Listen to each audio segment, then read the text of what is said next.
Ibu Santi Simanjuntak yang akan berdoa. Silakan Bu Santi. Ya. Baik, mari kita berdoa. Tuhan Yesus, kami siapkan hati kami untuk mendengarkan firman-Mu. Kiranya firman-Mu akan memberkati kami semua dan menjadi rema dalam kehidupan kami sehari-hari.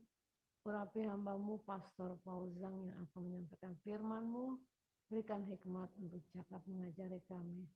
Terima kasih Tuhan Yesus. Amin. Ya, amin. Kita akan membacakan pembacaan firman Tuhan.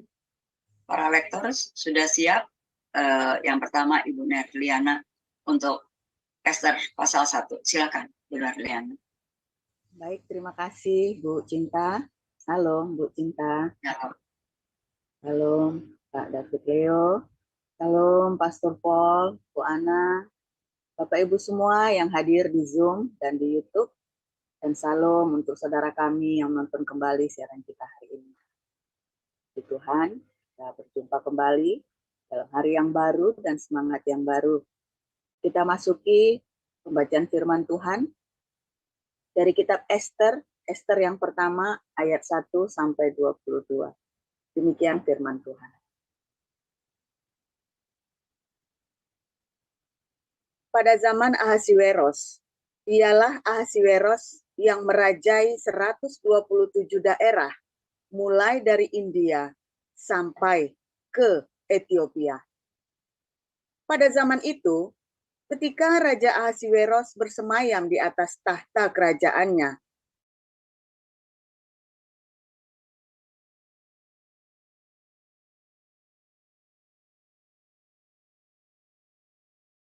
semua pembesar dan pegawainya, tentara Persia dan Media, kaum bangsawan dan pembesar daerah hadir di hadapan Baginda.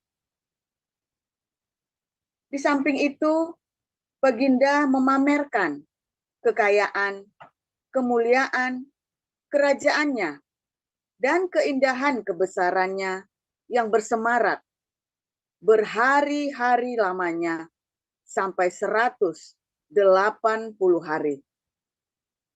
Setelah genap hari-hari itu, maka raja mengadakan perjamuan lagi 7 hari lamanya bagi seluruh rakyatnya yang terdapat di dalam benteng Susan, daripada orang besar sampai kepada orang kecil, bertempat di pelataran yang ada di taman istana kerajaan.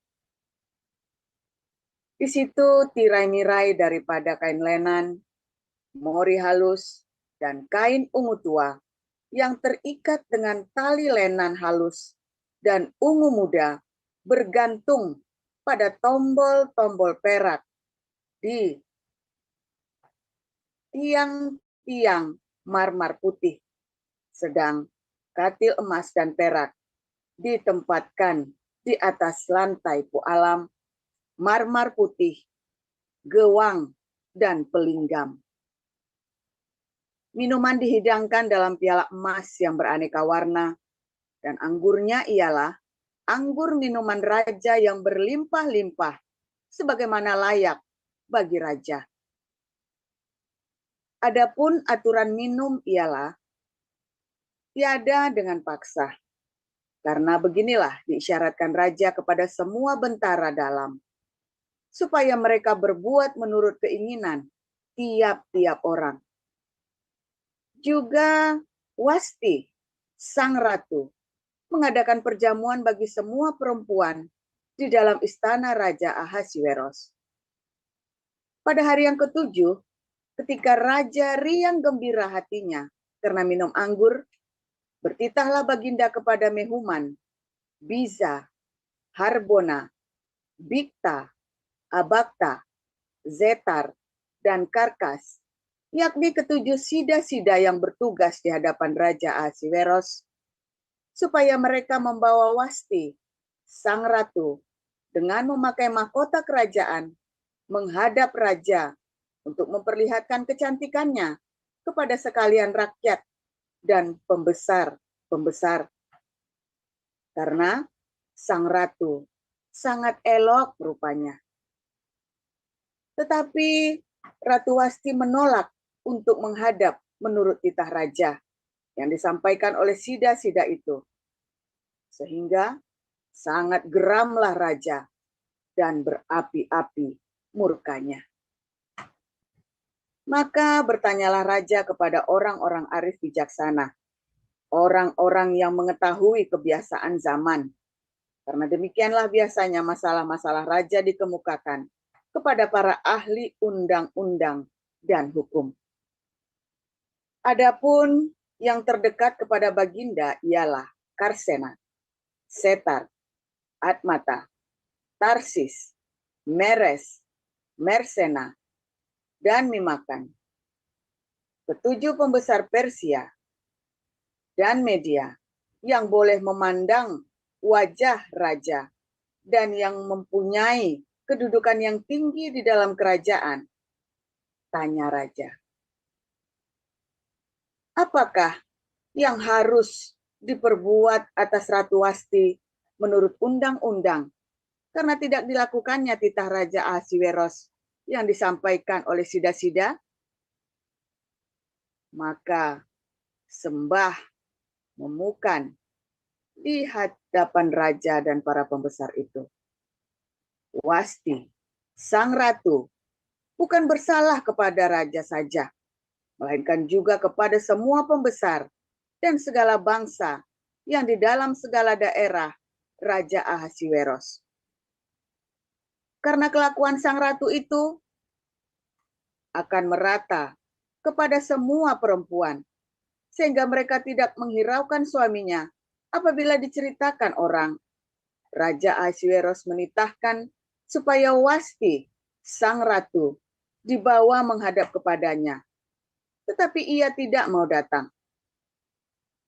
Pada hari ini juga istri para pembesar raja di Persia dan Media yang mendengar tentang kelakuan sang ratu akan berbicara tentang hal itu kepada suaminya, sehingga berlarut-larutlah penghinaan dan kegusaran. Jikalau baik pada pemandangan raja, hendaklah dikeluarkan suatu titah kerajaan dari hadapan Baginda dan dituliskan di dalam undang-undang Persia dan Media, sehingga tidak dapat dicabut kembali, bahwa Wasti dilarang menghadap Raja Ahasiweros, dan bahwa raja akan mengaruniakan kedudukannya sebagai ratu kepada orang lain yang lebih baik daripadanya. Bila keputusan yang diambil raja kedengaran di seluruh kerajaannya, alangkah besarnya kerajaan itu, maka semua perempuan akan memberi hormat kepada suami mereka daripada orang besar sampai kepada orang kecil. Usul itu dipandang baik oleh raja serta para pembesar. Jadi, bertindaklah raja sesuai dengan usul menemukan itu. Dikirimlah oleh Baginda surat-surat ke segenap daerah kerajaan. Tiap-tiap daerah menurut tulisannya dan tiap-tiap bangsa menurut bahasanya. Bunyinya, setiap laki-laki harus menjadi kepala dalam rumah tangganya dan berbicara menurut bahasa bangsanya. Demikian. Ya, Matius 18 ayat 1 sampai 11, Ibu Sarma silakan. Baik, saya akan membacakan kebenaran firman Tuhan yang terambil dari Matius 18 ayat 1 sampai 11. Beginilah firman Tuhan. Pada waktu itu, datanglah murid-murid itu kepada Yesus dan bertanya, siapakah yang terbesar dalam kerajaan surga? Maka Yesus memanggil seorang anak kecil dan menempatkannya di tengah-tengah mereka, lalu berkata, Aku berkata kepadamu, sesungguhnya jika kamu tidak bertobat dan menjadi seperti anak kecil ini, kamu tidak akan masuk ke dalam kerajaan surga. Sedangkan barang siapa merendahkan diri dan menjadi seperti anak kecil ini, dialah yang terbesar dalam kerajaan surga. Dan barang siapa menyambut seorang anak seperti ini dalam namaku, ia menyambut aku. Tetapi barang siapa menyesatkan salah satu dari anak-anak kecil ini yang percaya kepada aku, lebih baik baginya jika sebuah batu kilangan diikatkan pada lehernya, lalu ia ditenggelamkan ke dalam laut. Celakalah dunia dengan segala penyesatannya. Memang penyesatan harus ada, tetapi celakalah orang yang mengadakannya. Jika tanganmu atau kakimu menyesatkan engkau, penggallah dan buanglah itu. Karena lebih baik bagimu masuk ke dalam hidup dengan tangan kudung atau timpang daripada dengan utuh kedua tangan dan kedua kakimu dicampakkan ke dalam api kekal. Dan jika matamu menyesatkan engkau, cungkilah dan buanglah itu. Karena lebih baik bagimu masuk ke dalam hidup dengan bermata satu daripada dicampakkan ke dalam api neraka dengan bermata dua. Ingatlah, jangan menganggap rendah seorang dari anak-anak kecil ini. Karena aku berkata kepadamu, ada malaikat, mereka di surga, yang selalu memandang wajah Bapakku yang di surga. Karena anak manusia datang untuk menyelamatkan yang hilang. Demikian. Ya, Bu Ripka, silakan. Ayat yang Sampai ke-12 sampai sampai 20. 20 ya, Bu. Ya. Demikian firman Tuhan. Bagaimana pendapatmu jika seorang mempunyai 100 ekor domba dan seekor di antaranya sesat? Tidakkah ia meninggalkan yang ke-99 ekor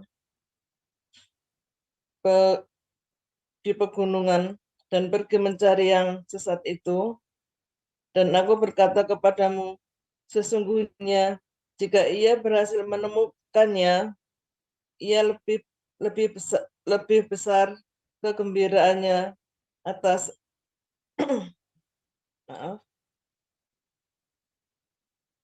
lebih besar kegembiraannya atas yang seekor itu daripada atas yang 99 ekor yang tidak sesat. Demikian juga Bapamu yang di surga tidak menghendaki supaya seorang pun dari anak-anak ini hilang. Apabila saudaramu berbuat dosa, tegurlah di bawah 4 mata. Jika ia mendengarkan nasihatmu, engkau telah mendapatkannya kembali. Jika ia tidak mendengarkan engkau, bawalah seorang atau dua orang lagi, supaya ada keterangan 2 atau 3 orang saksi, perkara itu tidak disangsikan. Jika ia tidak mau mendengarkan mereka, sampaikanlah soalnya kepada jemaat. Dan jika ia tidak mau juga mendengarkan jemaat, pandanglah dia sebagai seorang yang hendak mengenal Allah atau seorang pemungut cukai. Aku berkata kepadamu, sesungguhnya apa yang kamu ikat di dunia ini akan terikat di surga, dan apa yang kamu lepas di dunia ini akan terlepas di surga. Dan lagi aku berkata kepadamu, jika 2 orang daripadamu di dunia ini sepakat meminta apapun juga, permintaan mereka itu akan dikabulkan oleh Bapakku yang di surga. Sebab di mana 2 atau 3 orang berkumpul dalam namaku, di situ aku ada di tengah-tengah mereka. Amin. Ya, silakan Ibu Lilis, ayat 21 sampai 35. Oh, baik. Matius 18 ayat 21 sampai 35. Perumpamaan tentang pengampunan. Kemudian datanglah Petrus dan berkata kepada Yesus, Tuhan, Sampai berapa kali aku harus mengampuni saudaraku jika ia berbuat dosa terhadap aku? Sampai 7 kali? Yesus berkata kepadanya, bukan, aku berkata kepadamu, bukan sampai 7 kali, melainkan sampai 70 kali 7 kali. Sebab hal kerajaan surga seumpama seorang raja yang hendak mengadakan perhitungan dengan hamba-hambanya. Setelah ia mulai mengadakan perhitungan itu, dihadapkanlah kepadanya seorang yang berhutang 10.000 talenta. Tetapi karena orang itu tidak mampu melunaskan hutangnya, raja itu memerintahkan supaya ia dijual beserta anak istrinya dan segala miliknya untuk pembayar hutangnya. Namun sujudlah hamba itu menyembah dia, katanya. Sabarlah dahulu, segala hutangku akan kulunaskan. Lalu tergeraklah hati raja itu oleh belas kasihan akan hamba itu, sehingga ia membebaskannya dan menghapuskan hutangnya. Tetapi ketika hamba itu keluar, ia bertemu dengan seorang hamba lain yang berhutang 100 dinar kepadanya. Ia menangkap dan mencekik kawannya itu, katanya, bayar hutangmu. Maka sujudlah semua kawannya itu dan memohon kepadanya, sabarlah dahulu, hutangku itu akan kulunaskan. Tetapi ia menolak dan menyerahkan kawannya itu ke dalam penjara sampai dilunaskannya hutangnya. Melihat itu, kawan-kawannya yang lain sangat sedih, lalu menyampaikan segala yang terjadi kepada tuan mereka. Raja itu menyuruh memanggil orang itu dan berkata kepadanya, hai hamba yang jahat, seluruh hutangmu telah kuhapuskan karena engkau memohonkannya kepadaku. Bukankah engkau pun harus mengasihi kawanmu seperti aku telah mengasihani mengasihani engkau? Maka marahlah tuannya itu dan menyerahkannya kepada algojo-algojo sampai ia melunaskan seluruh hutangnya. Maka Bapakku yang di sorga akan berbuat demikian juga terhadap kamu apabila kamu masing-masing tidak mengampuni saudara-saudaramu dengan segenap hatimu. Demikian firman Tuhan. Amin. Ya, terima kasih para lektor, Ibu Nerliana, Ibu Sarma, Ibu Ripka, dan Ibu Lilis. Renungan firman Tuhan hari ini akan disampaikan oleh Pastor Joseph Paulza yang berjudul Ratu Pecundang. Silakan, Pastor. Oke, haleluya. Nah, tolong tampilkan Matius 7 ayat 2.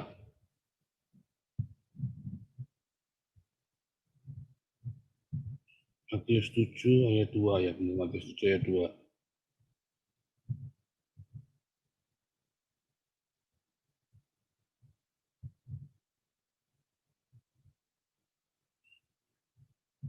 Ya. Karena dengan sebentar. Mulai ayat 1 kali ya. Mulai.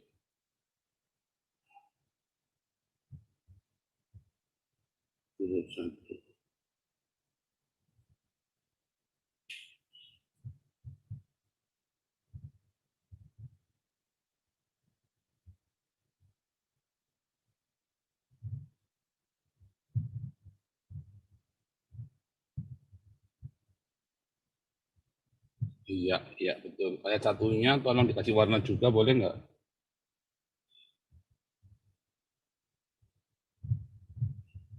Iya, oke, luar biasa ini saudara ya.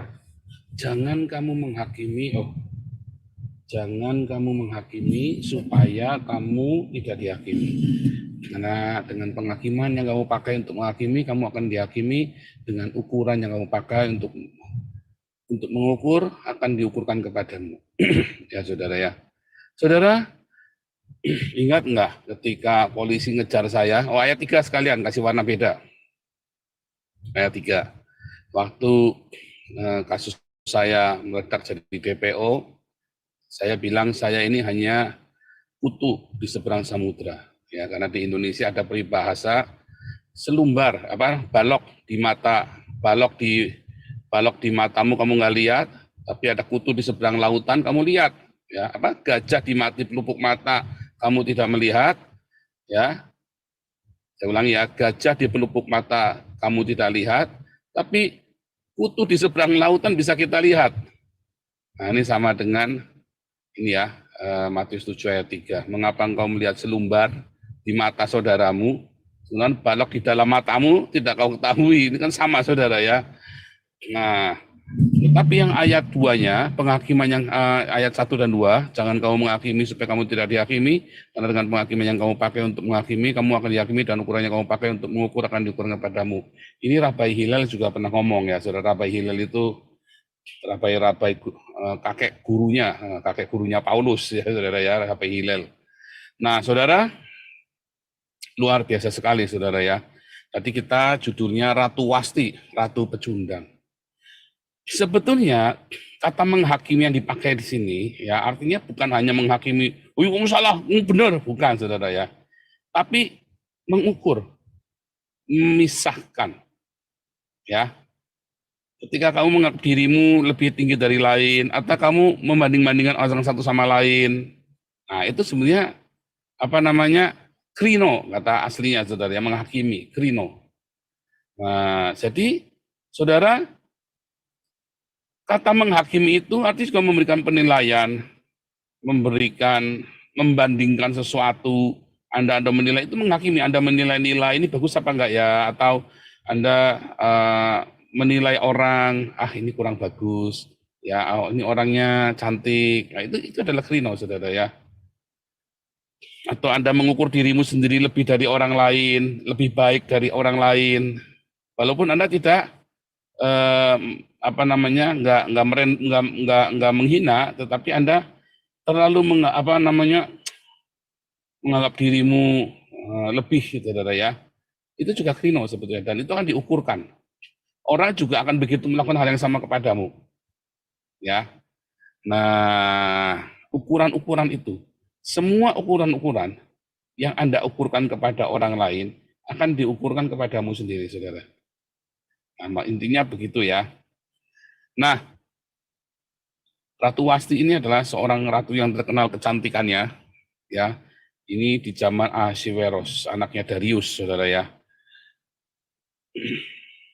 Ahasiweros ini orang hebat sekali. Kalau Anda nonton 300, Spartan itu ya, itu yang gundul, yang tinggi, yang tinggi, jangkung itu ya, yang pakai ampingnya banyak sekali itu ya, yang rantainya banyak sekali di badannya itu ya, yang berkelahi sama si siapa itu, saya lupa namanya ya, Mamonides, yang itunya ya, Spartan itu ya, 300, yang kalau nonton itu ya. Nah, itulah anaknya Darius, saudara. Darius itu dibunuh sama Spartan, sama orang Yunani akhirnya, saudara ya. Lalu si anaknya ini balas dendam, si Xerxes, kalau di dalam itu Xerxes namanya ya, atau Ahasiweros. Nah, kemudian Wasti ini karena cantik sekali ya, si Ahasiweros ini mau memamerkan kecantikan itu, saudara. Tapi Wasti ini karena dia tadi ya merasa lebih dari yang lain, ya, dan dia menganggap itu hal yang murahan, lalu dia nggak mau, saudara. Nah, saudara, kalau seorang ratu, ini kita cerita formal official ya, menolak dipanggil oleh raja, maka itu bisa dihukum mati, saudara. Ya, itu adalah penghinaan seluruh dunia ya, dari media Persia sampai ke India, dari India sampai ke Ethiopia, saudara. Itu ditaklukkan oleh Ahasiweros. Tapi dia sendiri tidak bisa didik istrinya untuk taat pada dia. Lalu penatua konselor di kerajaan bilang, wah ini menjadi presiden ini. Nanti istri-istri kami juga sama nih, nggak nurut nih. Makanya Ratu Wasti langsung diganti, saudara. Saudara ngerti nggak? Saya tidak berkata bahwa Anda istri-istri kudu munduk-munduk sama suamimu, enggak ya. Menghormati, ya respect. Tapi bukan Anda jadi budak suamimu, bukan saudara ya. Kalau suamimu nyuruh kamu untuk jualan narkoba ya jangan mau. Kalau suamimu suruh kamu pindah agama ya jangan mau. Ya saudara ya. Maksudnya meninggalkan Tuhan Yesus jangan mau. Ya, suamimu nyuruh kamu jadi pelacur ya jangan mau. Anda tahu ya, sebatas mana kita respect, sebatas mana kita menghormati suami. Ya, tetapi yang ini adalah sebuah official, ya penghinaan. Ketika dia datang, Ratu Wasti hanya dipamerkan bahwa inilah simbol kecantikan dari media Persia. Tetapi Ratu Wasti menolak dan itu menjadi presiden bagi negara itu, saudara. Ya, diangkat Ratu Wasti ini, ya, kemudian dia menjadi besar, saudara. Nah, banyak sekali, saudara ya, banyak sekali orang-orang, ya, nggak kuat derajat, saudara. Sehingga, ya, ketika dia diukur, nah itu kan diukur, saudara. Ya, siapa di sini yang sering diukur? Banyak, saudara ya. Saya sering kali diukur sama orang. Saya tanpa sadar juga mengukur orang lain. Ya kan? Dan itu akan dihakimi. Saya akan dihakimi, diukur dengan cara yang sama, ukuran yang sama. Tetapi masalahnya ketika kamu diukur, kamu kuat enggak? Nah, ketika kamu diukur, ya ukuranmu itu sampai seberapa jauh orang mengukur kamu dan kamu kuat enggak diukur? Banyak orang ketika lagi diukur dia gelisah, saudara. Ya, dia gelisah dan dia tolak, saudara, enggak mau. Dia lepehin, dia buang. Emang kamu siapa mengukur saya? Enggak mau, saudara. Akhirnya bentrok. Ya, saudara ya. Masalahnya kalau yang mengukur manusia, kita boleh cuek, masa bodoh, saudara. Ketika alam semesta ini yang mengukur dirimu, saudara. Nah, seberapa Anda kuat ketika diukur? Saudara, bahasa Jawanya itu ojo dumeh, saudara ya. Ojo dumeh. Jangan gampang Anda terpesona dengan orang, jangan juga gampang kecewa dengan orang. Ya, itu bahasa Jawa itu begitu. Jangan menganggap orang terlalu tinggi, tapi juga jangan merendahkan orang lain. Nah, lalu kita sendiri pun dibegitukan orang lain, saudara ya. Kadang-kadang orang menganggap kita terlalu tinggi, kadang-kadang orang menganggap kita terlalu rendah. Iya kan? Itu namanya diukur tuh, yang saya maksud dengan diukur. Ada yang memuji-muji saya kalau orang muji-muji saya biasa saja, tetapi nanti kamu kecewa. Kadang-kadang saya tegur, kalau saya lagi mood, ya saya bilangin, nanti kamu kecewa sama saya. Jadi nggak usah muji-muji saya, saudara, karena nanti Anda kecewa dengan saya. Jangan membabi buta Anda mata gelap, lalu muji-muji saya. Tapi juga banyak orang dengan mata gelap, ya, dia menghina-hina saya, mencaci maki saya, saudara ya, tanpa dia mengerti.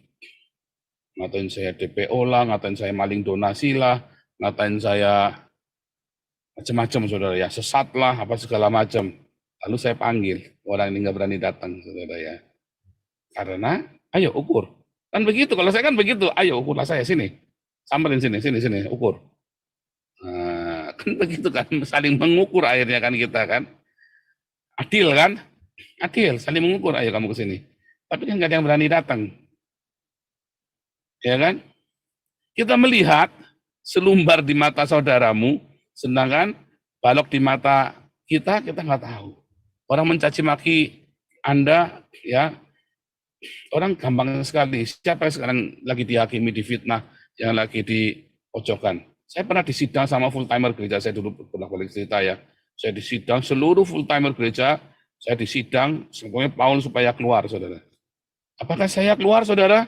Apakah saya nyerah? Saya nyerah, saudara, nggak kuat. Tapi saya berdoa waktu itu ya sama Ana ya. Waktu itu kami masih tunangan ya, belum menikah. Tahu saudara akibatnya ya, akhirnya saya pasang karena saya merasa saya kerja, orang ini ngukur saya, katanya saya tidak bergaul, saya tidak fleksibel lah, apa segala macam lah. Padahal saya kerja dari jam 8 pagi sampai jam 3 sore, saudara. Malam jam 7 sampai jam 10, kadang-kadang jam 11 pelayanan lagi ya. Sementara para full timer ini kalau orang jemaat gereja nyari selalu nggak ada, adanya cuma saya. Jadi saya terus kan yang dimintai tolong. Nah saya pikir cuma ngetik, ya, cuma ngetik susahnya apa gitu kan, ya tak bantu. Nah, nanti nyari saya pasti selalu ada di ruang musik karena di studio saya selalu di studio karena saya kan koordinator musik. Waktu itu belum jadi pendeta saya, saudara ya. Saya belum music master, koordinator musik. Jadi saya hanya main musik, saudara ya. Jadi orang nyari saya gampang, selalu di situ, pasti ada saya di sana. Entah saya nyoba-nyoba rekam, nyoba-nyoba latihan, pokoknya lagu baru latihan, atau saya lagi ngelesin orang di situ, lagi ngajarin orang ini ya musik. Lalu orang mulai mengukur saya, saudara. Saya diukur, ditakar sama orang-orang ini, saudara. Nah, waktu ditakar ini saya nggak tahan, saudara ya.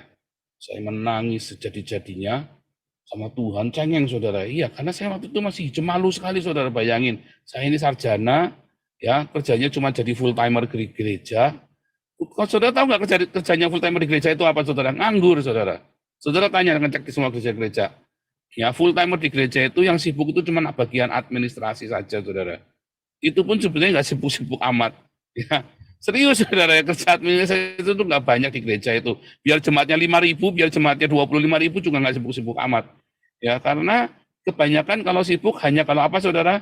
Hanya kalau lagi ada KKR, mau KKR atau ada tamu terhormat datang, misalnya Benihin datang, wah baru gopo. Kalau kita itu ya dulu kalau Pak Alex Abraham datang, saudara ya, atau anaknya datang, wah kita gopo, saudara, latihannya berhari-hari, wah rubrikanya terbaik buat Tuhan, nah, bukan, saudara, buat Pak Alex.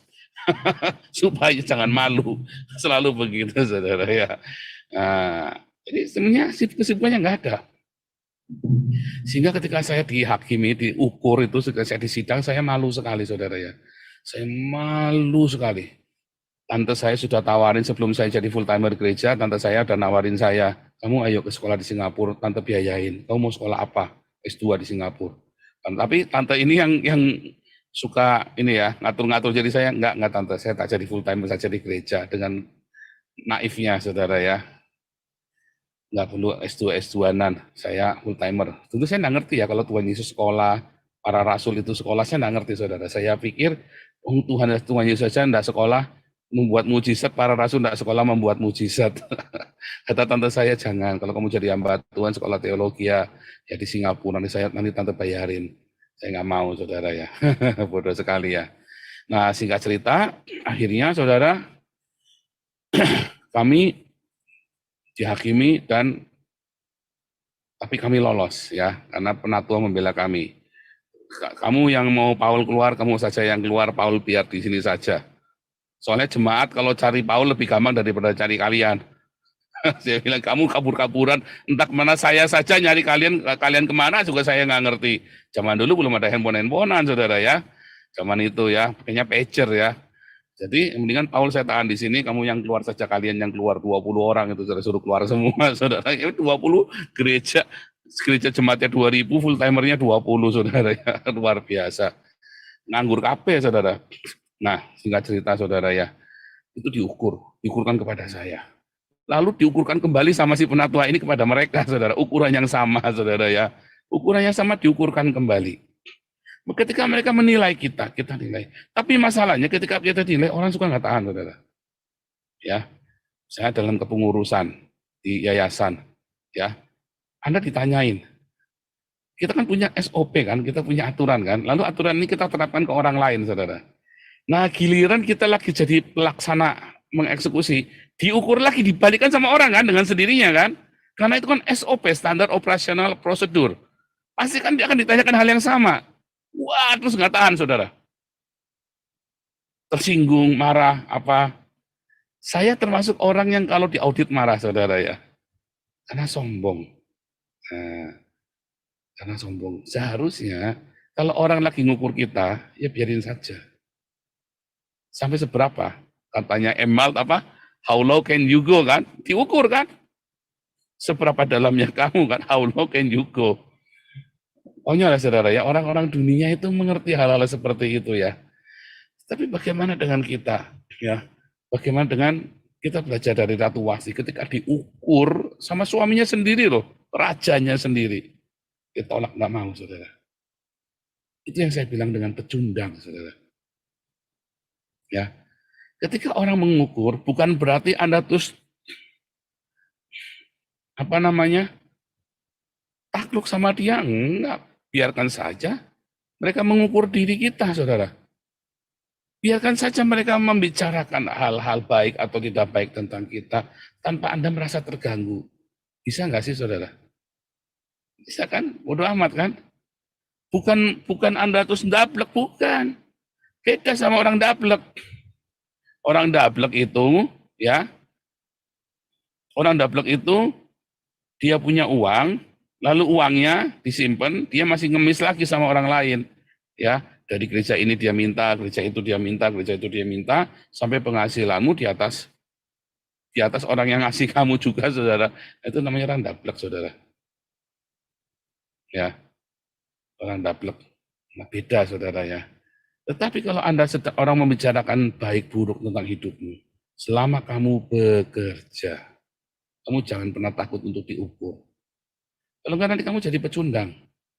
Saya salah satu orang yang takut diukur dulu. Sekarang Anda lihat saya, bagaimana orang mengukur saya tiap hari. Dengan santainya, saudara. Contoh kemarin ya, ada yang nulis ya, kita kan baru kasih makan 5.000 orang di Surabaya. Lalu ada yang nyelenong, kamu dapat berapa persen?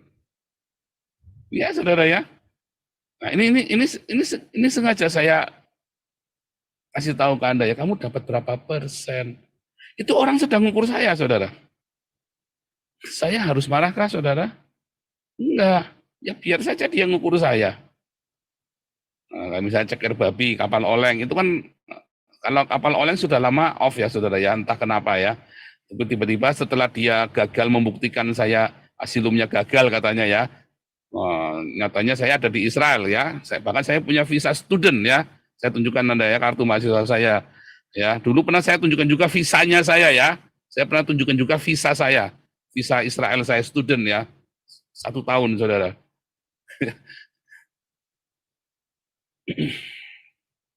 Orang sedang mengukur saya. Ya biar saja. Sama ketika orang sedang mengukur dirimu, biarkan saja. Ya kan? Anda tidak usah marah, tidak usah bereaksi. Ya, saudara ya. Tidak usah Anda terus berpikiran jelek juga. Biasa. Sebab ketika orang selesai mengukur hidupmu, ya saudara ya, maka didapatinya kamu jadi pemenangnya, saudara. Tapi kalau kamu lagi diukur sama orang, kamu quit, nyerah, kamu pecundang. Saya nggak lagi cerita kamu lahir baru, bukan. Ini nggak ada hubungannya, saudara. Saya lagi cerita ini adalah metanoia, perubahan akal budi. Roma 12 ayat 1, metanoia. Ketika kamu sedang diukur oleh orang lain, nggak usah kejang-kejang, kelojotan, gerinjang-gerinjang, saudara ya. Kejar-kejar, nggak usah, biasa aja. Saya dulu nggak tahan diukur. Sekarang saya ngerti ya bahwa itu adalah ukuran. Setiap orang saling mengukur satu sama lain. Dan ukuran itu ya dipakaikan kepada orang lain dan orang itu kan balik. Makanya Anda sendiri jangan suka mengukur orang lain, saudara. Ya, jangan suka mengukur orang lain. Kalau hatimu aletheia, ya tulus ya, pokoknya kita jalanin prosedur, udah nggak ada pikiran macam-macam. Tapi kalau Anda kemudian sambil jalanin prosedur sambil mikir, itu namanya Anda sedang mengukur. Jangan-jangan dia ini memang dasarnya mau korup, jangan-jangan dia dasarnya ini mau, ya, saya kemarin tadi malam ada cerita ya, Bu Yanti kaget ada orang minta fee, ya dari ngumpulin donasi, lalu ada orang minta fee 10%. Dia kaget, saudara. Saya juga kaget, terus terang aja ya. Ada orang ngumpulin donasi ya, ada orang ya, bukan orang kita ya, saudara ya, bukan. Tapi kemudian dia minta 10%, saudara, dari donasi itu, saudara. Ini orang Kristen, saudara. Saya kaget, saudara. Saya pikir itu hanya orang Islam yang melakukan seperti itu. Nah, tapi itu saya bilang sama Bu Yanti, jangan marah-marah. Nggak usah marah-marah. Pokoknya SOP kita bilang nggak bisa. Nggak usah marah-marah. Itu kita kan mau ngukur dia. Kalau kita menghakimi dia, kan kita ngukur dia. Tapi kalau kita marah-marah, kita lagi ngukur dia, saudara. Beneran. Tapi kalau kita nggak marah-marah, dia sedang ngukur kita. Dia pikir dia bisa palak kita 10%, saudara. Dalam tanda kutip ya, entah motivasinya apa, karena itu kan kebiasaan ya.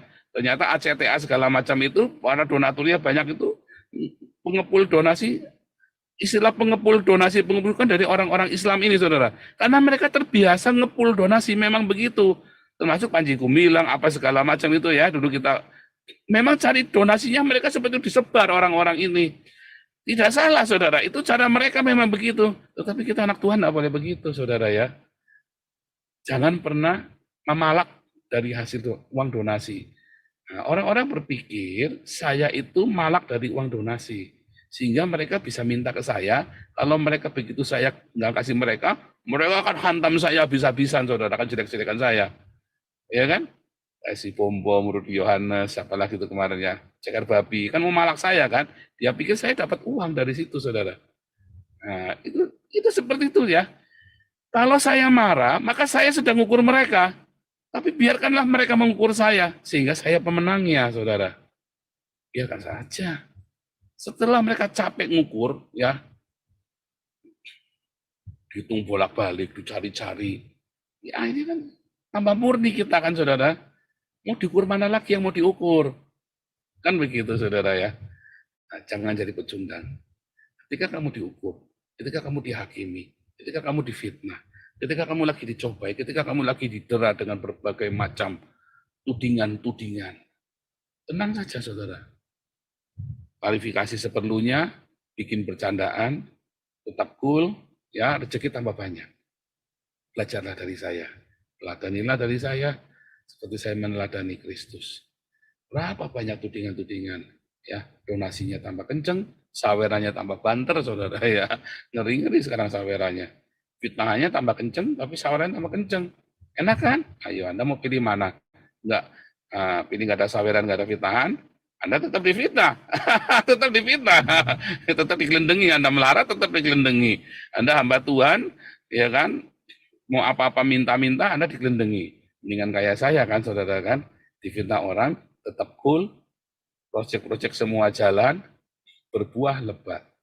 Ya, berbuah lebat, bukan berbeha lebat, apalagi, ya kan saya sering bilang kan, kalau ditanya mana buahmu, nggak ada, adanya ini aku punya buah, itu kan, si Bom itu kalau ditanya, mana buahmu, marah dia, saudara ya, kalau saya tanya buahnya dia, kan dia tinggal tunjukkan ini buahku, buah dadakan, dia gemuk kinuk-kinuk, saudara kan. Kalau saya bilang, harusnya kan dia bilang ini buah dadaku kan gemuk. Kalau saya nggak punya buah dada kenceng soalnya, saudara ya, kuli, saudara, soalnya kuli. Haleluya. Ayo jangan jadi pecundang, jadilah pemenang. Kalau lagi diukur nggak usah marah-marah, buat bercandaan aja, saudara ya. Sambil mengucap syukur Tuhan Yesus memberkati.